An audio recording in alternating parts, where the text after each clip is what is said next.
పట్టణ ప్రజలందరికీ శివరాత్రి శుభాకాంక్షలు. కోటప్పకొండలో రేపు అనగా 26/2/2024 తేదీన జరగబోతున్న మహాశివరాత్రి సందర్భంగా భక్తులందరికీ కూడా మా చిలకలూరుపేట టౌన్ పోలీస్ తరపున మేము కొన్ని సూచనలు తెలియజేస్తున్నాం.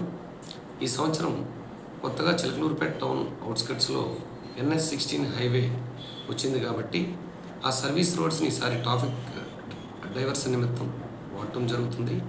అందుకని ప్రజలందరూ కూడా భక్తులందరూ కూడా గమనించాల్సిన విషయం ఏంటంటే, పురుషోత్తంపట్నం ఎక్స్ రోడ్డు దగ్గర ఆర్టీసీ బస్సులన్నీ కూడా ఉంటాయి. 26వ తారీఖు ఉదయం ఎర్లీ మార్నింగ్ 3 నుంచి కూడా ఆర్టీసీ డిపో వారు వాళ్ళ ఆర్టీసీ బస్సులని పురుషోత్తంపట్నం క్రాస్ రోడ్ దగ్గర పెడతారు. అయితే ఈ బస్సులన్నీ కూడా విజయ బ్యాంక్, NRT సెంటర్, పోలరెడ్డిపాలెం నుండి పురుషోత్తంపట్నం అండర్ టన్నెల్